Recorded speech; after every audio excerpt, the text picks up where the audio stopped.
On March 15th, 2019, a judge in suburban Pennsylvania made a decision that would echo far beyond the courtroom walls. She handed a second chance to a man the state had already marked as dangerous. His name was David Marcus Harper. He was 37 years old, and in that moment, he was given something he thought he'd lost forever: the right to be called a father. 12 years. That's how long David Harper spent behind bars for violence he committed. 12 years to sit with what he'd done. 12 years to convince a court that he'd changed. And on that March morning, the judge believed him. The custody papers were signed. His 8-year-old daughter, Lila, would come home with him. Nobody knew then what would happen next.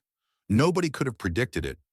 But the truth is, the seeds of what followed were already planted in that modest suburban home on Ellsworth Avenue. They were planted in the spaces between what people said and what they meant, in the way a man tried to rebuild his life, in the way a woman watched it happen, and in a child who was about to become the center of a tragedy that would stay with everyone who learned about it. Before moving on, a quick thank you to everyone watching and supporting this channel. Your presence truly keep it alive. This community continue to grow because of people who believe in real and meaningful storytelling. Please make sure you subscribe to channel. Your support makes a real difference, and we love to know who's here. Drop a comment below and tell us where you're watching from. If you still haven't done, do it right now. Write "I'm still here" in the comment. Let's see who's watching till the end. Don't forget to like this video too. Now let's continue. This is the story of giving a father a second chance, and of how, in one moment of choice, he destroyed the only thing that mattered. It was 6:47 in the morning on a Tuesday in late March 2019. David's alarm didn't go off at 6:45 like most people's would. He'd set it for 6:47. Specific, intentional. Everything he did now was intentional. Prison teaches you that. It teaches you that nothing is accidental anymore. Every choice matters because every choice is what you choose it to be. He lay in bed for 4 minutes, counted them, breathing in, breathing out, building himself up for another day of trying. The shower was cold at first. It always was in this house. The water heater was old. David had asked the landlord about it 3 times. The landlord never called back, but David didn't complain. Complaining was a luxury men like him didn't get. So he stood under the cold water and let it wake him. Let it remind him that he was awake, that he was here, that this was real. He looked at himself in the mirror. 12 years changes a face. His had aged in ways that had nothing to do with time. The lines around his eyes were from squinting in fluorescent prison light. The tightness in his jaw came from years of keeping quiet. The gray in his hair, he was only 37, but he had the gray of someone who'd lived twice as long. He got dressed. Goodwill shirt. The fabric was soft from 100 washings by 100 different people. Jeans with a worn patch on the right knee. Work boots that hurt his feet but held together. He couldn't afford new ones. Work boots and the ability to show up were all he had right now, so he made them count. When he walked into the kitchen, Naomi was already there, his wife. She was standing by the counter, her back to him, hands wrapped around a mug of coffee she wasn't drinking. He kissed the back of her neck. She didn't turn around. She didn't return it. She just stood there, holding the cold coffee, and waited for him to step back. He poured his own coffee, black, 2 sugars. He stirred it counterclockwise. Once, twice, 3 times. Habit, ritual, the thing you do when you need something to hold on to. The morning light came through the cheap blinds in thick, dusty lines. He stood there looking at the light, feeling the weight of the day already pressing down before it had even started. And then he heard her. The sound of sneakers on linoleum, the bounce in a child's step, the kind of movement that doesn't know yet that the world is heavy. Lila came into the kitchen. She was wearing a backpack that was almost as big as she was, pink, with little flowers on the pockets. In one hand, she carried a plastic container with her school lunch inside. In the other hand, she carried something David couldn't see at first, but then she set it on the table.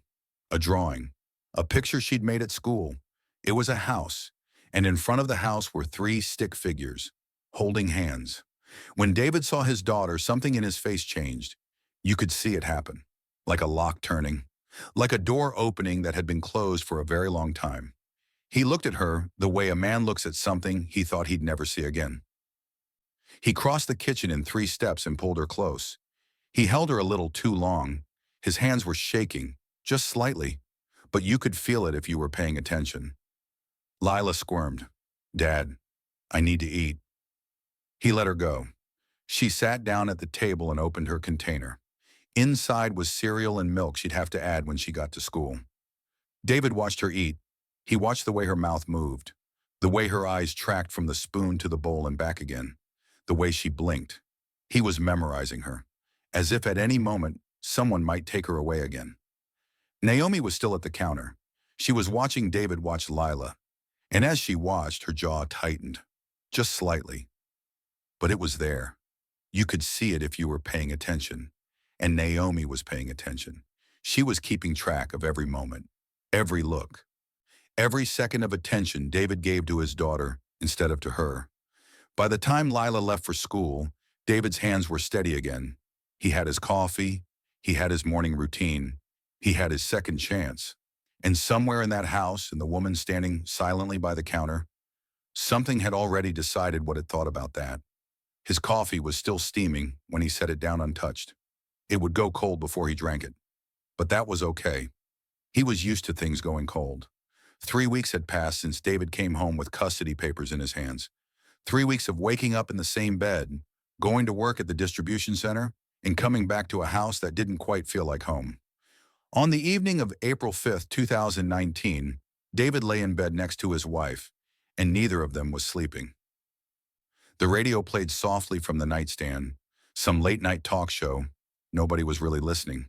The darkness between them was thick enough to cut. Naomi was awake. She always was when David came to bed late. He'd been sitting in the living room with Lila, helping her with homework that wasn't due for 3 more days. Naomi had been in the bedroom alone, counting the hours he wasn't with her. Now she lay on her side, her back to him, watching his profile in the darkness as he stared at the ceiling. She could tell what he was thinking about. She always could. It wasn't about work. It wasn't about the bills. It wasn't about her. Her name was Lila, and she was 8 years old, and she was the reason her husband looked at Naomi like she was furniture he'd forgotten was in the room. Naomi's voice came soft but sharp, cutting through the quiet. "You were different this morning." She said it like an accusation wrapped in concern. David didn't turn his head. He kept staring at the ceiling, at the water stain that had been there for 2 years, the one he'd promised to fix but never had. "Just tired," he said. His voice was flat, the voice of a man choosing his words carefully. Naomi turned her head slightly, enough that she could see more of his face. "You were smiling. I haven't seen you smile in months, but you smiled at her." She said "her" the way some people say a word they taste and don't like. David's jaw moved. He understood what she was really saying, that his happiness was a betrayal, that his connection to his daughter was a threat, that every moment he gave to Lila was a moment stolen from her. He wanted to explain it to her. He wanted to make her understand that this wasn't a choice between Naomi and Lila, that love wasn't a pie where one person got a bigger slice and someone else went hungry. But David had learned in 12 years of prison that some conversations couldn't be won. They could only be endured. So he said nothing. He kept staring at the water stain, and Naomi, unsatisfied by his silence, turned away from him and faced the wall. Her back was a line of anger. Her breathing became shallow and controlled. The message was clear. She was keeping score now, and she was winning. The next evening, April 6th, David and Naomi sat at the dinner table. The food was there: chicken, potatoes, vegetables Naomi had chopped with more force than was necessary. But the real empty space was Lila's chair. She was at school still, at an after-school program that ran until 5:30. David had signed her up because she'd asked to go, because she wanted to be part of a group, because she wanted to belong to something. Naomi had said nothing when he signed the form, but her silence had been louder than any objection. Now at the table, Naomi picked at her food without eating it. She moved the chicken around her plate, watching David over the rim of her glass of water. David wasn't really eating either. His attention was on the counter behind Naomi, where Lila's homework sat in a neat pile. There was a math worksheet on top. Lila had gotten an A+. The teacher had drawn a bright red plus sign next to the score and written, "Excellent work, Lila." David had read it 5 times already. Each time, something in his chest lifted slightly. This was what he was supposed to be doing. This was the whole point. Watching his daughter succeed, being there for the small victories, seeing proof that she was going to be okay. Naomi watched him looking at the homework. She watched the way his eyes softened, the way his shoulders relaxed, and something in her face hardened. It was a subtle shift, barely visible, but it was there. A woman realizing that her husband was happier about his daughter's math tests than he'd been about anything related to her in years. A woman understanding that she was losing a competition she'd never consented to enter. 3 days later, on April 9th, David came home from work with something behind his back. It was mid-afternoon on a Tuesday. Lila had just gotten back from school. She dropped her backpack by the door and kicked off her shoes the way 8-year-olds do, without thinking about where they land. David was smiling, the same smile Naomi had noticed in bed, the smile that belonged to something she couldn't touch. He pulled the backpack from behind his back. It was new, pink, with little flowers on the pockets, the kind of backpack a child dreams about. Lila's face went bright with the kind of pure joy that only exists in childhood, that uncomplicated happiness that doesn't calculate cost or consequence. She threw her arms around her father and squeezed him hard. Naomi watched from the kitchen. She watched her husband's face. She watched her stepdaughter light up like the backpack was the most valuable thing anyone had ever given her. And she watched the moment. She watched the connection. And she understood exactly what it meant. It meant David had spent money they didn't have. It meant he'd made a decision about their finances without her. It meant he loved Lila more than he cared about Naomi's opinion. That was what the backpack really said. That was the message underneath the pink fabric and the flowers. Later that evening, after Lila was in bed, Naomi found the receipt. It was in the trash can under some coffee grounds, but the ink was still clear. $47. She stood in the kitchen holding that piece of paper like it was evidence of a crime. And in her mind, maybe it was. She pulled out the bills from the drawer. The electric bill, the water bill, the rent that was due in 3 weeks. She laid them out on the kitchen table and counted. $47 could have been part of the electric bill. $47 could have been groceries. $47 was the difference between getting through the month and not getting through it. She was waiting for David when he came out of the bedroom. She held the receipt up without saying anything at first. Let him see it. Let him understand that she'd been looking through the trash. Let him feel the weight of being investigated by your own wife. "Money we don't have," she said finally. Her voice wasn't loud. That was worse than if it had been loud. Her voice was quiet and certain, the voice of someone who'd already made her decision about what this meant. David's response came automatically, the kind of thing you say when you're caught and you're hoping the right words will fix it. She needed a new backpack. The old one was falling apart. Naomi's laugh was short and sharp. "She's not our priority." There it was, the word she'd chosen. Not my, not your, our. As if they were a unit. As if they'd agreed on something they hadn't. As if their marriage was still a thing they were building together instead of something fracturing in real time. David opened his mouth to respond, then closed it. He understood. And his understanding was a form of surrender. He was giving her the point. He was conceding that she was right about what mattered and what didn't. That his daughter could be ranked below the electric bill. That loving her was a luxury they couldn't afford. The house settled into a tense quiet after that. Not the quiet of peace. The quiet of two people living in the same space but not the same world. That weekend, on April 13th, David sat at the kitchen table with Lila while she worked on her homework. It was a Saturday morning. Naomi was in the next room, but she wasn't doing anything in particular. She was just there, close enough to listen, close enough to hear every word. David watched as Lila frowned at her math problem, then worked through it carefully, then wrote the answer down. She was so focused, so determined, the kind of child who was going to do something important someday. the kind of child who deserved to have someone believe in her. Lila looked up from her worksheet. The question came suddenly, like she'd been thinking about it for a while and had finally decided to ask. Did you really go to prison, Dad? David's hand stopped. His breath caught for just a moment.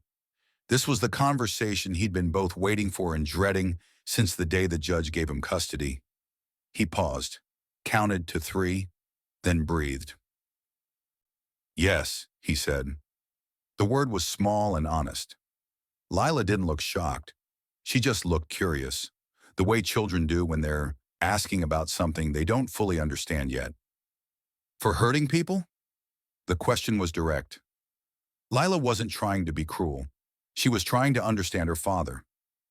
David chose his words with the kind of care most people reserve for defusing bombs. For making bad choices, he said. It wasn't a lie. It wasn't the whole truth.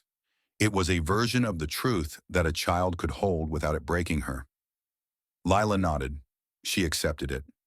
She went back to her math, and David felt something release in his chest. This moment right here, this was what he'd been fighting for. This was the reason he'd spent 12 years paying for his mistakes. This was the proof that he could be someone different now. That he could be the father she needed. In the next room, Naomi heard every word. She heard David's voice change when he answered his daughter's question. She heard the gentleness in it, the care, the willingness to be vulnerable with a child, to let her see a part of him that he'd never shown Naomi. She was counting.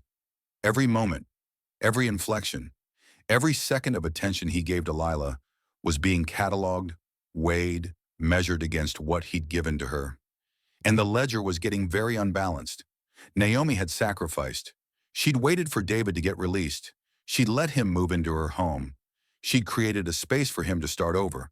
And now he was making it clear, through every gesture and every word, that what she'd offered him wasn't enough. That what she wasn't enough. That his daughter mattered more than his wife. That love for a child could eclipse everything else. The realization hit her like a physical thing. Her sacrifice had meant nothing. All the waiting, all the patience, all the compromises she'd made, they were invisible. She was invisible in her own home. And the person making her invisible was the man she'd taken back, the man she'd believed in, the man who was now using his second chance to make it clear that his daughter would always come first. Always. How does a person cross over? 3 weeks. That's how long it took for everything to come apart. By late April 2019, the house on Ellsworth Avenue had become something different than it was before. The tension had moved from the bedroom into every room, every conversation, every moment of the day. David had started missing work, not consistently, just enough to matter. Lila had a school project due. She needed help organizing her poster board. She was struggling with a math concept that didn't make sense. She had a dentist appointment and was nervous about it. And David, trying to be the father that his daughter needed, kept taking time away from his job at the distribution center. His supervisor had already warned him once. One more absence, and they'd be looking at his position differently. The money situation was getting worse by the week. Without David's full paychecks, without overtime, the margins were disappearing. The rent was due in 2 weeks. The credit card bill sat on the counter with a balance that neither of them wanted to look at directly. Naomi had taken on extra shifts at the hospital where she worked as a nurse's aide, but even that wasn't enough to cover the gaps. And every gap, every missing dollar, every moment when David chose Lila over work, Naomi experienced as a personal failure. Not David's failure, hers, because she'd been the one who'd believed in him. She'd been the one who'd opened her home, and now her sacrifice was literally costing her money. Her jealousy, which had been simmering beneath the surface for weeks, became active. It became a weapon she wielded almost every day. When Lila came home, excited about a good grade, Naomi's response was automatic and cutting. "That's nice," she'd say, the words flattened of all warmth, delivered with the tone of someone commenting on the weather. When Lila laughed too loudly while watching television, Naomi would snap at her to quiet down, as if the sound of a child's joy was somehow an assault on her peace. When Lila left toys on the living room floor, the kind of mess that any 8-year-old makes naturally, Naomi would point it out with a level of irritation that seemed entirely disproportionate. "Some people actually care about how this house looks," she'd say, making sure Lila understood that those people did not include her. The criticisms came constantly. The house was too loud. Lila was too messy. Lila was too smart for her own good. Always showing off. Always trying to be better than everyone else. Each criticism was a small cut. Nothing by itself that would cause permanent damage. But together, day after day, they formed a pattern of rejection that a child could feel in her bones. One morning in late April, on a Tuesday, Lila came to the breakfast table with her spelling test. She'd gotten a 98, 2 words missed out of 30. She showed it to Naomi with the kind of tentative hope that a child shows when she's learned not to expect celebration. Naomi glanced at it while pouring her coffee. "That's nice," she said again, the same flat tone, before turning away to the stove. The message was unmistakable. "Your achievement means nothing to me." David, who'd witnessed the moment, stepped in immediately. He took the test from Lila and read it carefully. "This is incredible," he said, and he meant it. "A 98? You missed 2 words out of 30? That's outstanding work, Lila." Lila's face brightened slightly, but the damage had already been done. She learned that one parent's pride couldn't outweigh the other parent's indifference. The argument that followed was quiet but fierce. David waited until Lila was in the other room doing her homework. Then he turned to Naomi. "She's 8 years old. She just did something really well. She deserves to have that recognized." Naomi's response came sharp and immediate. "She deserves to know that life doesn't hand out trophies for average work. 98 isn't 100, and you're setting her up for disappointment by acting like it's some kind of miracle." David's voice rose slightly. "That's not fair, and you know it. Encouraging your child isn't setting them up for disappointment. It's being a parent." Naomi turned away from him, her shoulders rigid. "Well, at least I'm not throwing away our money on backpacks we can't afford while telling myself I'm being a good parent." The argument didn't escalate into anything physical or even particularly loud, but it was the kind of argument that doesn't resolve. It just stops, leaving both people feeling unheard and resentful. That night, David and Naomi lay in bed without speaking. The silence was suffocating. It was the silence of two people who'd said everything they were going to say and hadn't reached any understanding. David stared at the ceiling, thinking about his parole officer, thinking about the job he might lose, thinking about the way Naomi had dismissed his daughter's accomplishment like it meant nothing. He was caught between two needs that couldn't both be met. He needed to be a present, engaged father, and he needed to keep his family financially afloat. The system had set him up for this impossible choice. A man released from prison with nothing, trying to rebuild a relationship with a child he hadn't seen in years, living in a home with a woman who resented every second he spent on that relationship, trying to maintain employment while dealing with the emotional weight of his past. Something inside him was starting to break under the pressure, not dramatically, not all at once, but in small fractures that were getting harder to ignore. By Tuesday, May 7, 2019, David's internal state had become something fragile and dangerous. He was carrying the weight of his guilt, the weight of his desperate need to prove he'd changed, the weight of his failing job, and now the weight of his marriage falling apart in real time. He was trying to balance everything on a tightrope that was fraying, and then Tuesday afternoon happened. Lila came home from school at 3:30, buzzing with the kind of energy that second graders have when they have had a good day. She dropped her backpack by the door. She was happy, still innocent in the way that children are innocent before they learn that happiness can turn on you. She opened her lunch container in the kitchen to eat the leftover pasta that Naomi had packed that morning. It was a normal moment, the kind of moment that happens in thousands of homes every day. A child, a lunch container, a kitchen. The container tilted, just slightly. The kind of tilt that happens when an 8-year-old isn't paying full attention to what her hands are doing. The pasta, which had been sitting in the plastic container all day, shifted, and then it spilled. Red sauce and noodles fell onto the clean kitchen floor that Naomi had swept that morning. It was nothing. A small mess. The kind of thing that takes 3 minutes to clean up. A child's accident. The kind of thing that should result in maybe a gentle reminder to be more careful. But something in that moment, something in the sight of that mess, something in the presence of a child who didn't belong to her, destroying something in her space, triggered something in Naomi that had been building for weeks. She didn't yell first. She didn't give Lila a warning or a chance to explain. She snapped. The word is appropriate because it was sudden and total, like something breaking rather than building. She crossed the kitchen in 2 steps and grabbed Lila's arm. Not a push, a grab. Her hand wrapped around the child's small upper arm, holding tight enough that Lila immediately understood this was different from any previous correction. Lila's eyes went wide, and she started to cry. Small, surprised cries. The kind of crying that comes from not understanding why something is happening. The kind of crying that's confused more than anything else. But Naomi didn't stop at the grab. Her hand came up and she hit Lila. Once, hard, across the back. The sound was distinct. The sound of an open hand striking a child's body. Flesh. It echoed through the kitchen and into the living room. David was in the living room when he heard that sound. He was supposed to be working, doing some paperwork for the distribution center that he'd brought home. But he wasn't really concentrating. Part of him was always listening for Lila now, always alert to any sign of danger. And he heard that sound.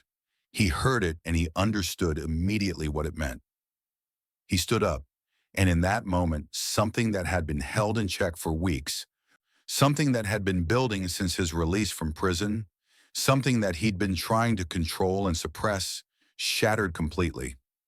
He came into the kitchen and saw Lila on the floor, her face wet with tears, her hand covering the spot where she'd been hit.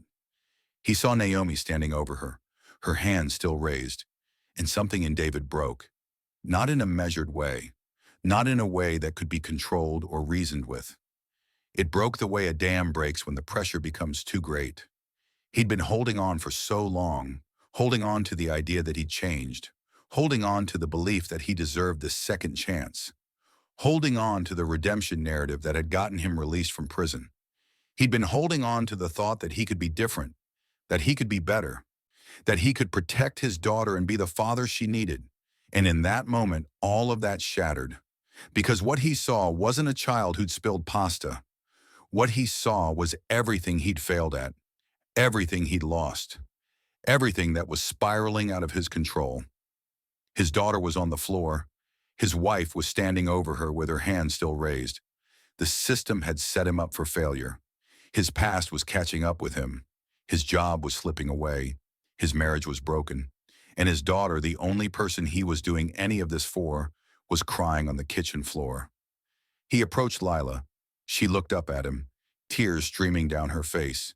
And in that moment, David understood that she was looking at him for protection. She was 8 years old and she'd just been hit by her stepmother, and she was looking at her father to save her. And he made a choice that in that single moment he couldn't unmake. He didn't protect her. Instead, he raised his hand, and he hit her, not like Naomi, not with the controlled anger of a stepmother who was acting out of jealousy and resentment. David hit her with the force of a man who had been in prison for 12 years for violence.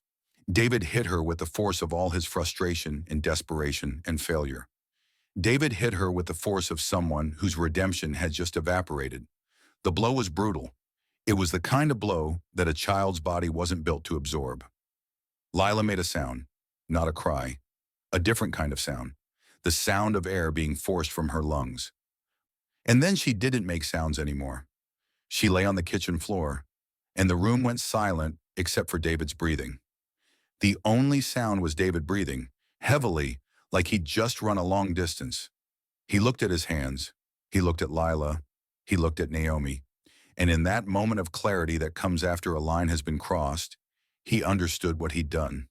He understood that the person he'd been in prison for being, the person he'd spent 12 years paying for, the person he'd promised himself he would never be again, that person had just returned, and he'd brought something worse with him. In the moment after, there was no panic. There was no 911 call. There was no rushing to the emergency room or calling an ambulance or doing any of the things that a person should do when they've seriously hurt a child. Instead, David looked at Naomi, and Naomi looked at David. A wordless understanding passed between them in that moment. Not a conversation, not a discussion, just an understanding that they had both crossed a line, that they both shared responsibility for what had happened, and that they both knew what came next. Neither of them said, "What do we do?" because they both already knew. They already understood the cost of getting authorities involved. They already understood that David would go back to prison. They already understood that Lila would be taken away. And in that understanding, they made a choice that would define the rest of their lives. David's hands were shaking, not from remorse, not yet, from the realization of what he'd done and what came next. Naomi's breath was shallow and rapid. They were already constructing the lie in their minds. They were already beginning to think about how to hide what had happened. They were already crossing into territory that couldn't be uncrossed. And on the counter, David's coffee cup from that morning sat cold and forgotten, the black liquid having gone room temperature hours ago. The ritual was broken. The man who had made that coffee, who had stirred it counterclockwise, who had tried so hard to be someone different, that man no longer existed. Before we continue, I just want to say, if you're still here listening to this story, thank you. This is a new channel. And honestly, every view, every likes, and every subscription means everything. It tells me their stories matter to you the way they matter to me. So if you're enjoying this, hit that subscribe button. Drop a like and let us know where you're watching from in the comments below. Do it now. All right, let's get back to it. A missing child is a question nobody can ignore. What happens in the hours after a child dies is the difference between accountability and escape. It's the difference between a moment of rage and a lifetime of deception.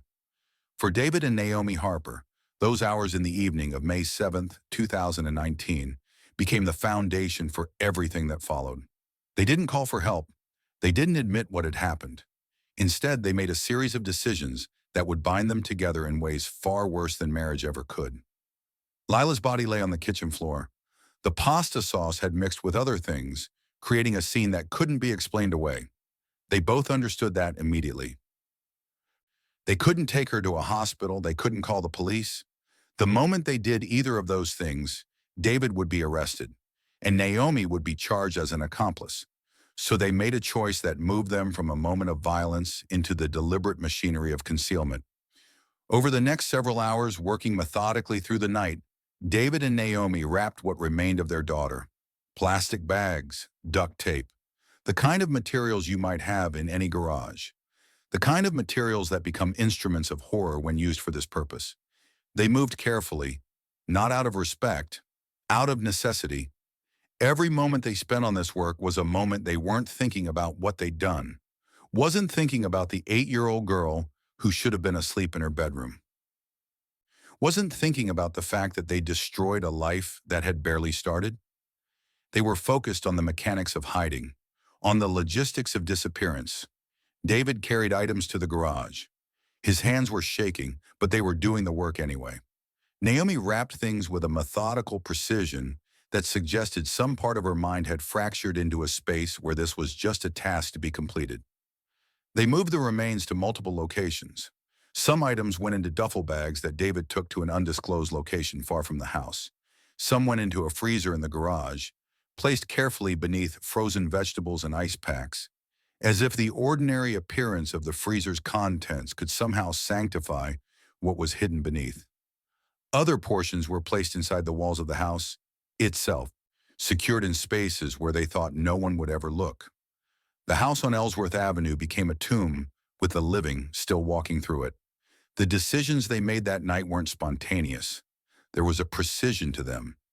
They'd planned this, or fallen into planning it. The distinction matters less than the execution. By the time the sun came up on May 8, 2019, Lila Harper had been erased from the physical world. But the work of erasing her from existence had only just begun. The days that followed were studies in contradiction. During the day, David and Naomi went to work. They bought groceries, they paid bills. They participated in the ordinary rituals of life that allow people to believe that everything is normal. David showed up at the distribution center, though he was quieter than usual, more withdrawn. His co-workers noticed but didn't comment. People have bad days. People have difficult home lives. Nobody suspected that the man who'd been released from prison 2 months earlier had just hidden a child's remains in his house. Naomi worked her shifts at the hospital, caring for patients with the same professional competence she'd always shown. She was a nurse's aide who knew how to move through a day without revealing what was happening beneath the surface. But at home, the dynamics had shifted into something entirely different. The tension that had characterized their marriage before May 7th had been replaced by something heavier. They were bound now by shared guilt. They were complicit in ways that made marriage seem like a trivial concept. They couldn't look at each other without seeing what they'd done. They couldn't be in the same room without feeling the weight of the secret. On May 9th, 2 days after Lila's death, Monica Ellis called the house. She was still trying to maintain contact with her daughter, still hoping that David would let her see Lila, still believing that the custody arrangement was temporary and that she could eventually convince the courts to return her child. David answered the phone. His voice was careful, practiced. "Hello, Monica." He said her name like he was greeting a stranger, like they didn't have a shared history that included a child. Monica's voice came through with a question that had become routine. "Can I talk to Lila?" David's response was automatic. "She's at school." It was 9 o'clock in the morning on a Thursday. Lila was supposed to be at school. The lie existed in that space between what should have been true and what was actually true. Monica pushed slightly. She'd been getting these responses for days now, and something in them was starting to feel wrong. "You said that last week. I want to see her. I want to come over this Saturday." David's response came smooth but guarded. "Not a good time. She's adjusting to the new school. She's still getting comfortable. We don't want to disrupt that process." Monica heard something in his voice, a hesitation, a lie's weight. It was subtle, but it was there. The sound of a man who was constructing his words carefully, who was choosing each one as if it might trap him. "David, I'm her mother. I have the right to see my daughter." There was steel in her voice now, maternal steel. The kind of determination that comes from knowing something is wrong. David's response was what it always was when he needed to create distance. "Let's talk about this later. Lila's getting home soon, and I need to prepare dinner." He hung up. Monica sat with the phone in her hand, and for the first time since the custody arrangement had begun, she allowed herself to feel genuine dread. This wasn't the usual parental conflict. This wasn't a custody dispute that could be resolved through lawyers and courts. Something was wrong. She could feel it. She tried to visit on Saturday anyway, May 11th. She drove to the house on Ellsworth Avenue and knocked on the door. David answered, and his demeanor was different. Not hostile exactly, but firm. "This isn't a good time," and he said. "Naomi's not feeling well. Lila's not feeling well. We're dealing with some illness in the house." Monica tried to push past him. "I just want to see Lila for 5 minutes. But David blocked the doorway. "Not today, Monica. I'm sorry, but not today." The door closed, and Monica stood on the porch, understanding that something had fundamentally changed. She sent a gift the following week, a bracelet. Nothing expensive, but something she thought her daughter would like. It arrived at the house. David acknowledged receiving it, but weeks passed and Monica never heard from Lila about the gift. Lila never called to say thank you. Lila never sent a drawing or a note, or any of the small communications that an 8-year-old maintains with a parent she loves. The silence became louder than any conversation. Monica's worry transformed into something worse. Dread. The kind of dread that a parent feels when they know, on some level that exists below logic and reason, that something catastrophic has happened to their child. Months passed. The calendar moved from May into June, from June into the summer. David and Naomi maintained their routines. They went to work. They came home. They existed in the house with the remains hidden in the walls and the freezer and the buried bags. And they learned to function with that knowledge. But Monica couldn't function. She noticed that Lila's social media accounts had gone inactive. There were no new photographs. Lila had had an Instagram account where she posted drawings and pictures from school. In June and July of 2019, there were no new posts. The account sat frozen in time, the last image dated May 6th. A photo of Lila at school, smiling alive, unaware that she had one day left to live. In August, Monica reached out to Lila's teacher at school. She called the number from the school directory and got a voicemail that she left a message on. When the teacher called back, her response was vague in a way that confirmed Monica's worst fears. "I haven't seen Lila in a few months now," the teacher said carefully. She paused. "Has there been a change in her enrollment?" Monica's heart stopped. A few months? It was August.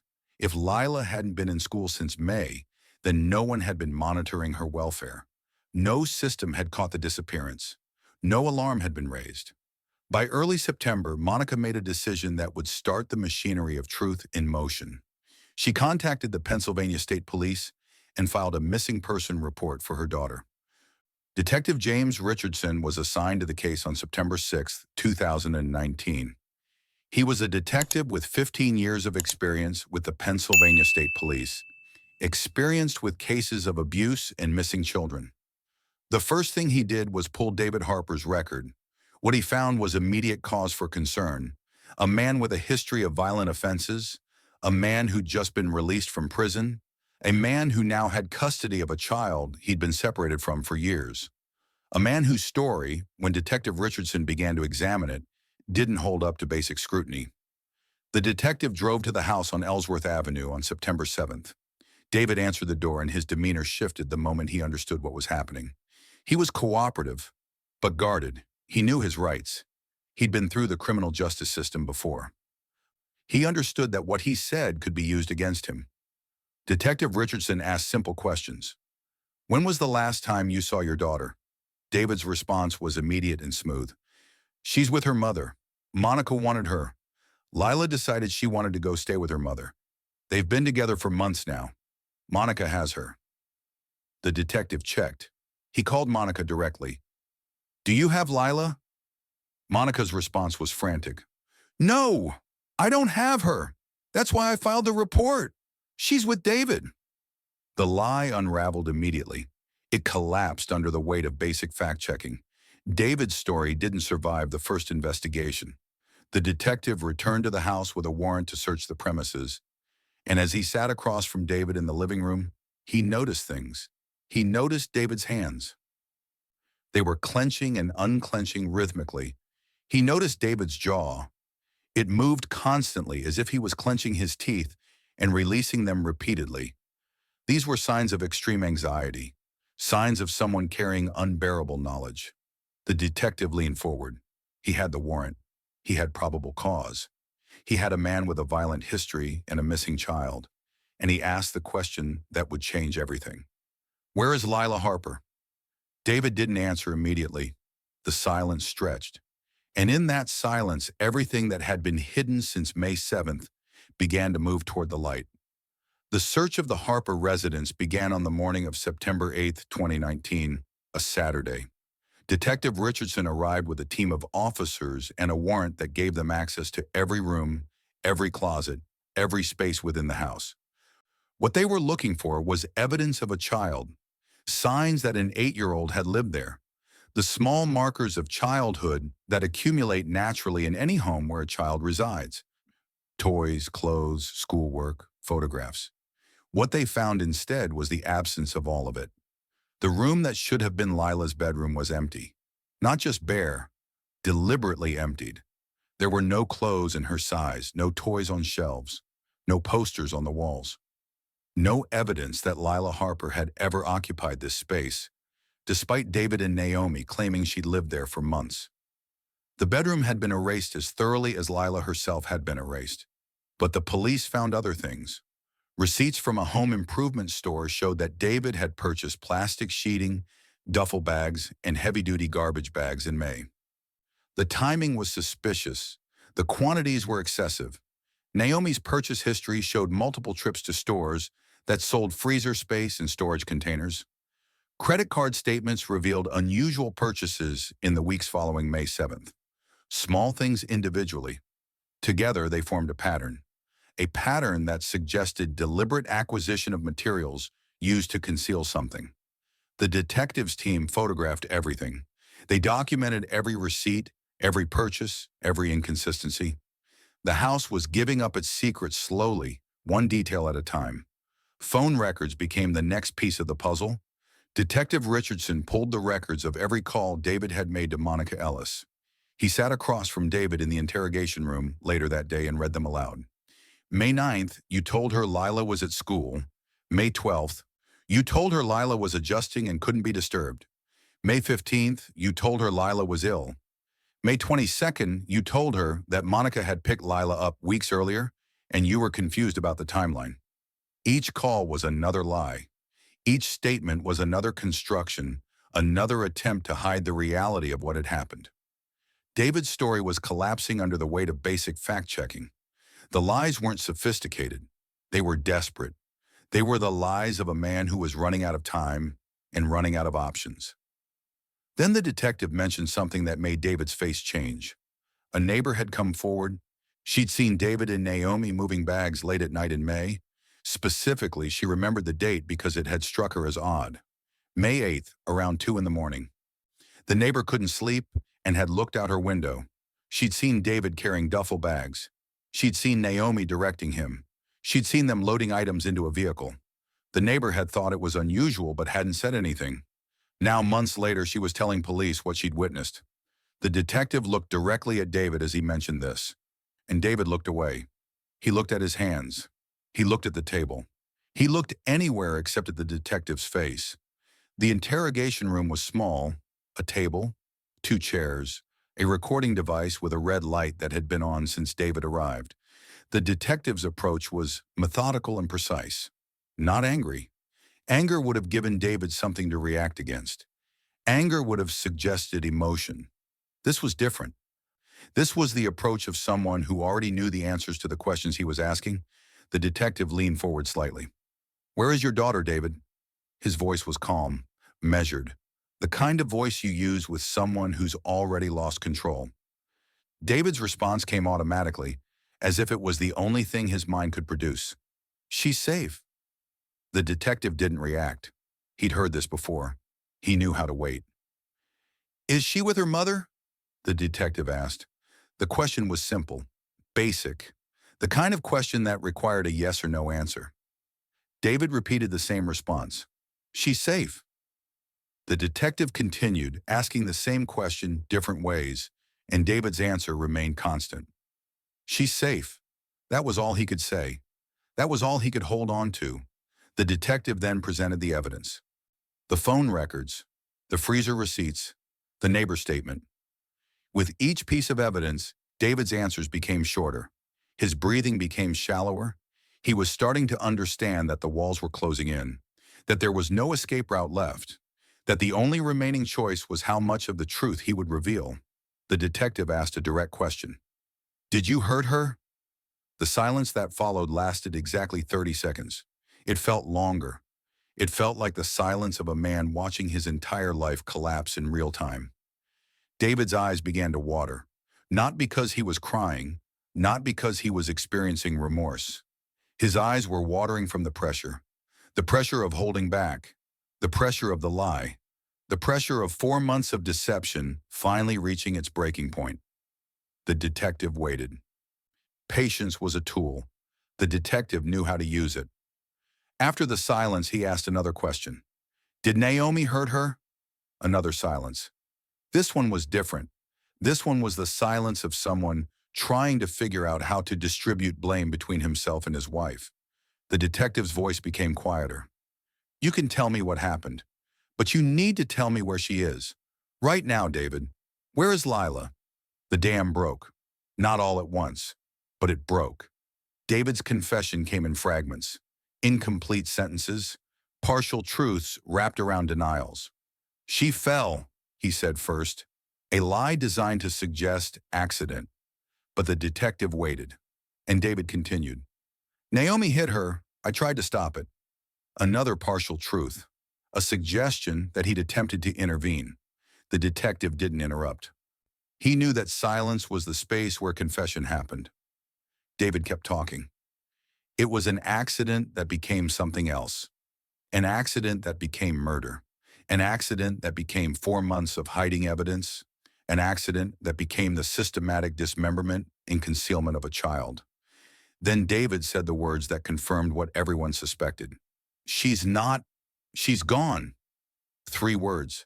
She's not here. She's not alive. She's gone. The detective understood immediately what needed to happen next. This was no longer an investigation into a missing child. This was a recovery operation. The detective's face didn't change. He'd done this before. He'd heard confessions before. He'd seen the moment when a person finally admitted that they destroyed something they couldn't rebuild. David's face was empty now, not relieved. Not guilty in any recognizable way. Just empty. The absence of everything. The absence of hope. The absence of redemption. The absence of the man he'd tried so hard to become. If you want to see what happens next, how the investigation uncovers the full scope of this tragedy, how David and Naomi's story ends in a courtroom, and what this case reveals about justice system's failures, make sure you're subscribed to this channel and turn on notifications. Because what comes next will shake you to your core.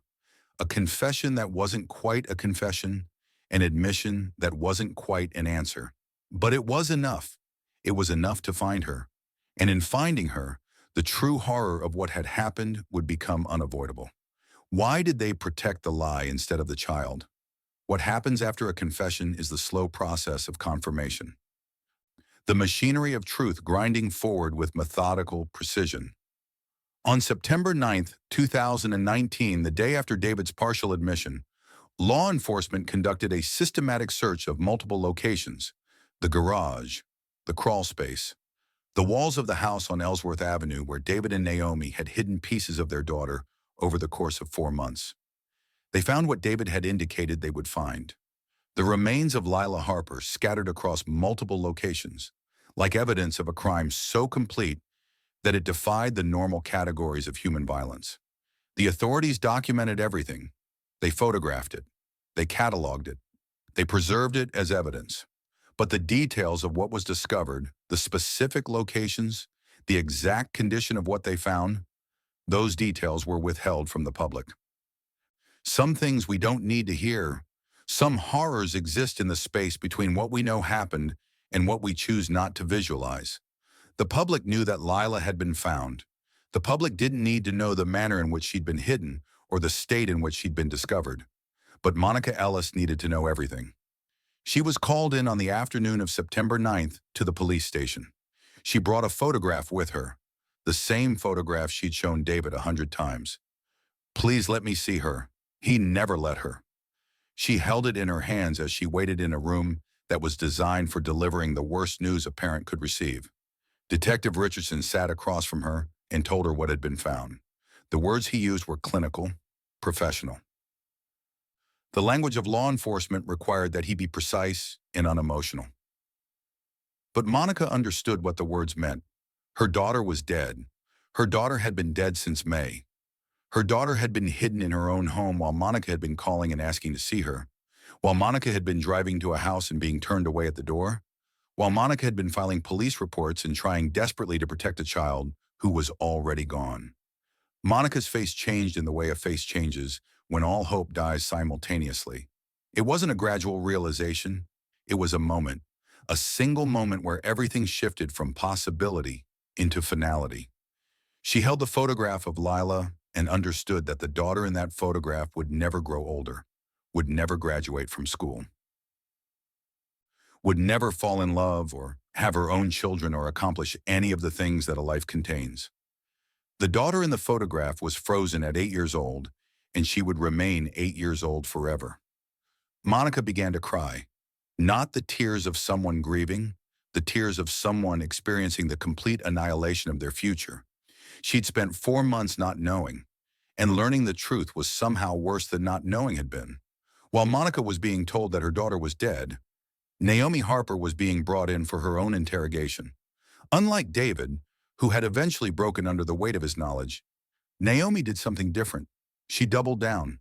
She constructed narratives. She created explanations that assigned blame to David, while minimizing her own culpability. She told the detective that she was just helping, that she was protecting David, that she was protecting Lila's memory by preventing authorities from making things worse. The detective, who'd conducted hundreds of interrogations, knew immediately that something was wrong with her responses. There was no remorse in her voice. There was no genuine concern. There was only logic, only strategic calculation. She was explaining her actions as if they were reasonable decisions made under difficult circumstances. Under sustained questioning, her story began to fracture. Not because the detective was particularly aggressive, but because her narrative was built on a foundation that couldn't support scrutiny. When asked about the moment Lila was struck, Naomi's response was clinical, detached, wrong. There was no emotion in her description, no acknowledgement of the violence. She described Lila's death the way a person might describe a traffic accident, a series of events that occurred, consequences that followed. She didn't describe what she felt. She didn't describe remorse or guilt or horror. She described logistics. She described decisions made. A psychologist would later review the interrogation tape and note that Naomi Harper showed no psychological signs of guilt. What she showed was strategic regret. Regret that she'd been caught. Regret that the system had finally caught up with her. But not regret for what she'd done to a child. One moment in particular revealed everything about Naomi's psychological state. The detective asked her directly about Lila, about the child, about what she felt when she thought about the girl who'd lived in her home. Naomi's response was immediate and devoid of any human warmth. She was difficult, Naomi said. She was always trying to get David's attention, always trying to make me feel like I didn't matter. I was just trying to help manage the situation. The detective looked at her, and in that moment, he understood that he was dealing with someone whose mind had reorganized the events of May in a way that allowed her to justify them. Naomi had transformed herself into a victim. She was the one who'd been wronged. She was the one who'd had to take action because David couldn't manage his daughter properly. The detective didn't argue. He knew better. He simply ended the interrogation and stepped out of the room. David's interrogation went in a completely different direction. In his second interview with detectives, which took place on September 10, 2019, David attempted something different from what he'd attempted with Naomi. He didn't construct narratives designed to minimize his responsibility. He didn't try to shift blame. Instead, he tried to explain. Not to excuse, to explain. His voice was broken. His physical appearance had deteriorated in the 48 hours since his arrest. He looked like a man who hadn't slept, who understood with complete clarity what he'd done and what it meant. The detective asked him why. Why did he hit his daughter? Why did he allow this to happen? David's response came slowly, with long pauses between sentences. I was trying to be a father, he said. His voice cracked slightly. I was trying to fix things. I was trying to prove that I'd changed, that I wasn't the person I'd been before. And then everything broke, and I couldn't fix it. He paused. Once you cross a certain line, you can't go back. And I understood that immediately. The moment it happened, I understood that I destroyed the only thing that mattered, the only reason I'd been given a second chance. Tears came then, not the tears of a man seeking sympathy, the tears of a man comprehending the magnitude of what he'd destroyed. The detective who conducted the interview later wrote in his report that David Harper knew exactly what he was. He hated himself for it. The self-awareness didn't excuse anything. It didn't undo what had been done. But it suggested that David understood the full scope of his failure in a way that Naomi never would. David Harper wasn't a monster. Monsters don't feel remorse. Monsters don't comprehend the weight of what they've destroyed. David was a man who had become monstrous. The question people asked wasn't, why did he do it? The question was, when did redemption stop being possible?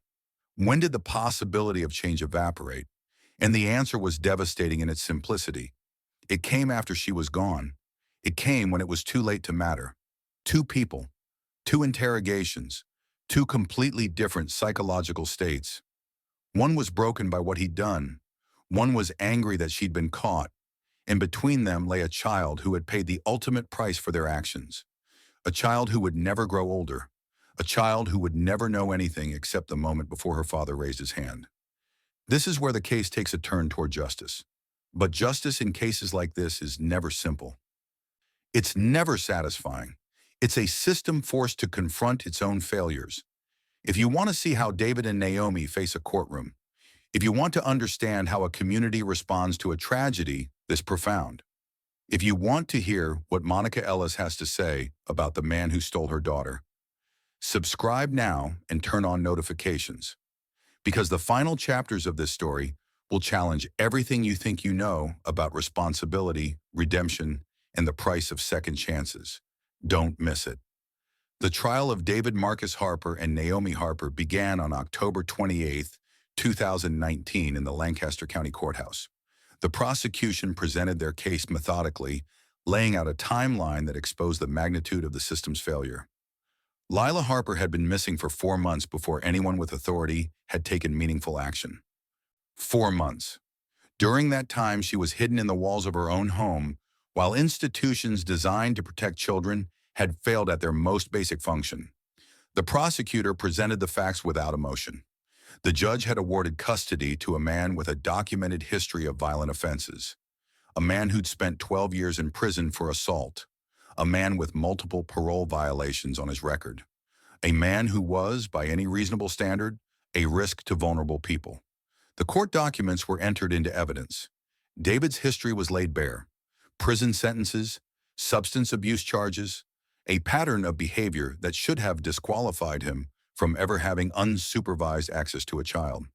The prosecutor asked the fundamental question that the entire system struggled to answer. How did a man with this history get custody? The judge's decision in March 2019, which had seemed reasonable at the time, a man deserves a second chance, a child should know her father, was now being revisited with the knowledge of what would happen next. The judge who'd made that decision sat in the courtroom, listening to evidence of her mistake. She would issue a ruling. She would hand down a sentence. But there was no sentence that could undo the decision she'd made months earlier. There was no punishment that could repair the system that had failed. The prosecution presented Monica's attempts to contact authorities. All of them. The phone calls that had been answered evasively. The visits she'd attempted that had been refused. The gifts she'd sent that had never been acknowledged. The school had known that Lila wasn't attending class. The teacher had been vague about when she'd last seen the child. There were reports filed. There were attendance records.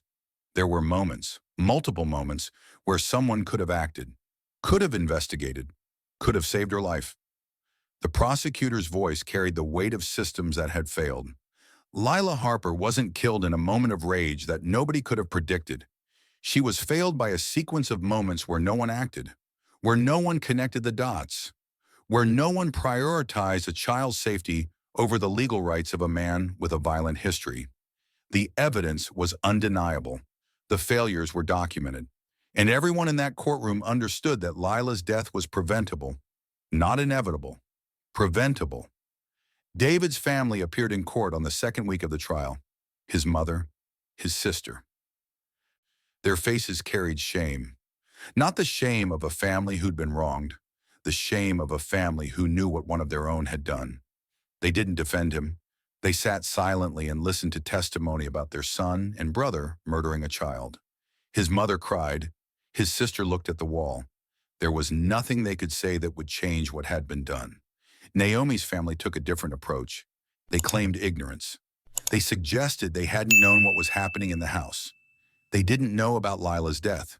They didn't know about the hidden remains. They didn't know about the months of deception. The evidence suggested otherwise. Text messages between Naomi and her mother referenced the situation that needed to be managed. References to David being difficult. References to needing to handle things carefully. The implication was clear. Naomi's family had suspected something was wrong, and they'd chosen not to investigate. Monica Ellis sat in the gallery every day. She came to court and she sat in the same seat, and she didn't speak to anyone. She watched.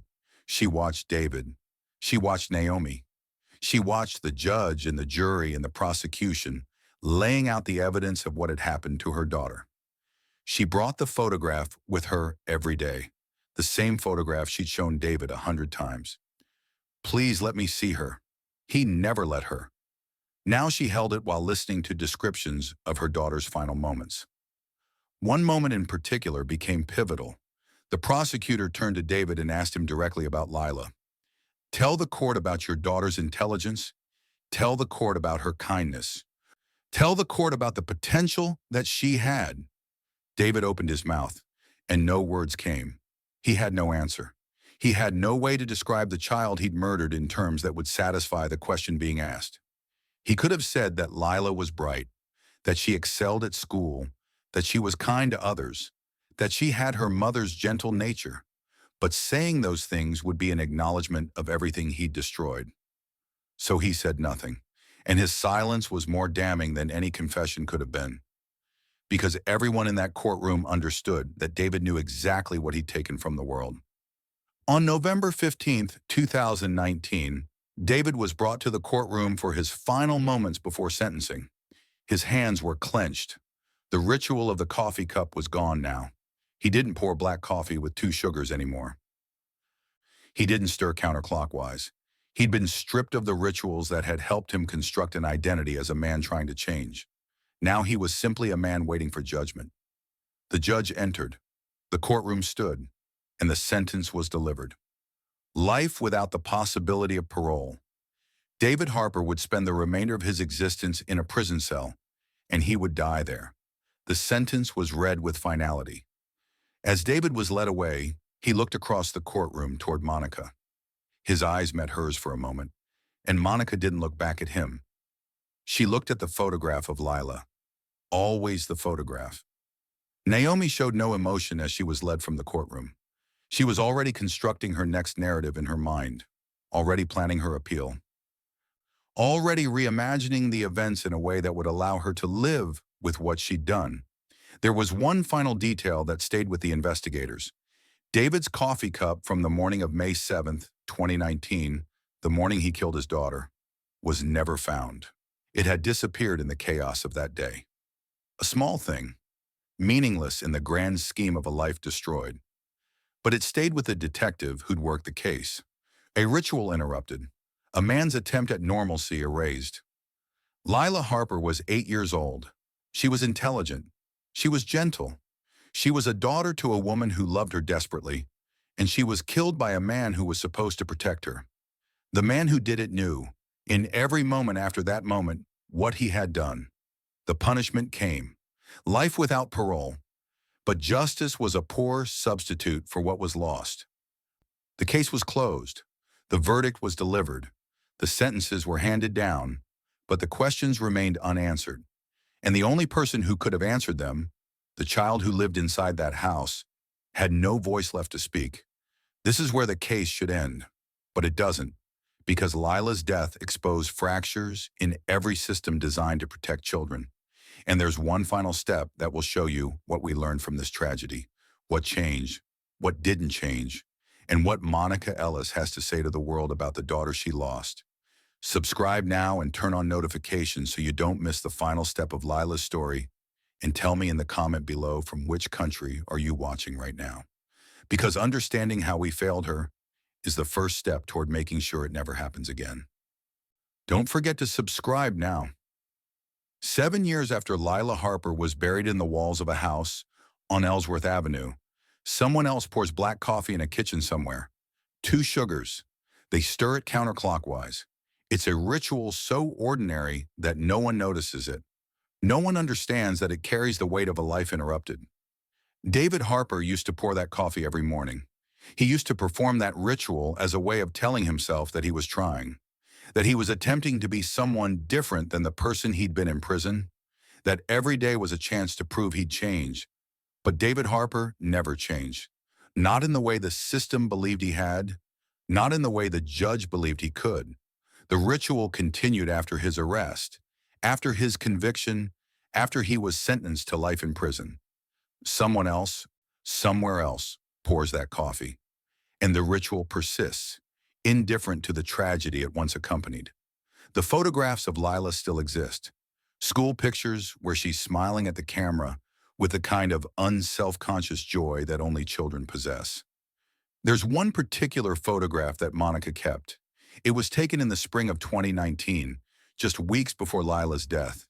In it, Lila is wearing a pink sweater. Her hair is pulled back. She's looking directly at the camera with an expression that suggests she trusted the world to be kind to her. That photograph is all that remains of Lila as she existed in life.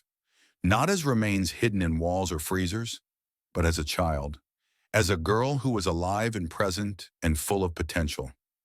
Monica keeps that photograph in her home, along with the memorial she's created, not elaborate, not designed to attract attention, just a photograph and flowers.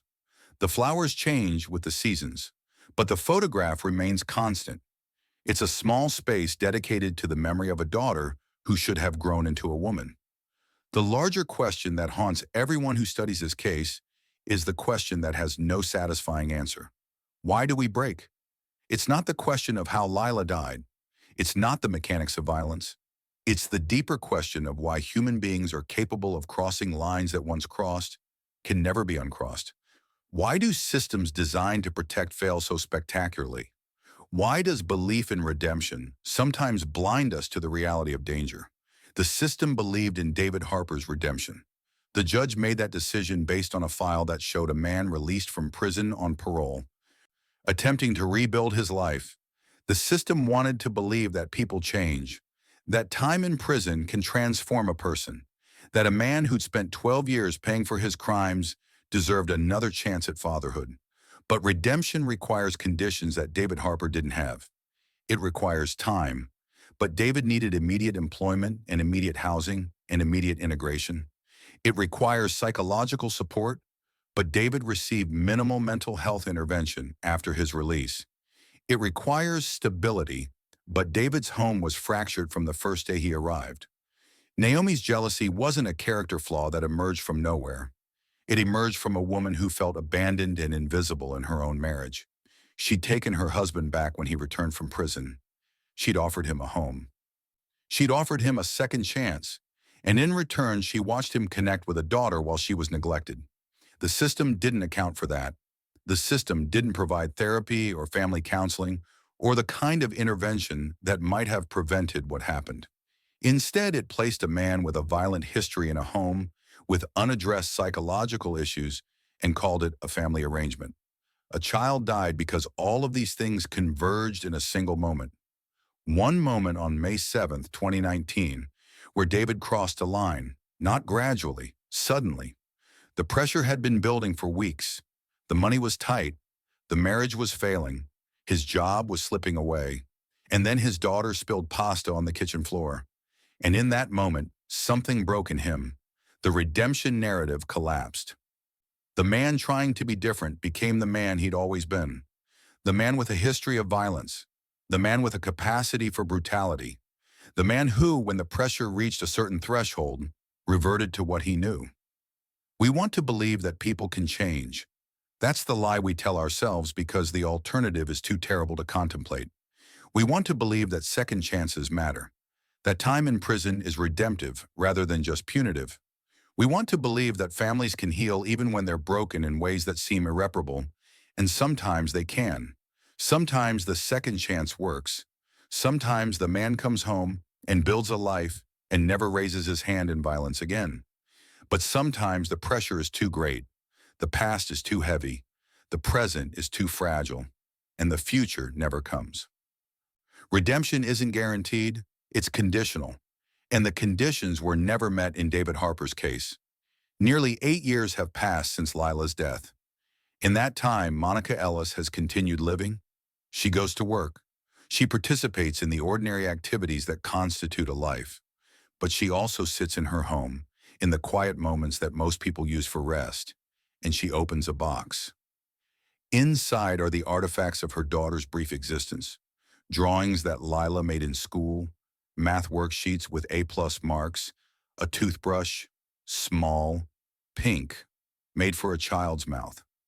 She holds that toothbrush sometimes and understands that a child used it.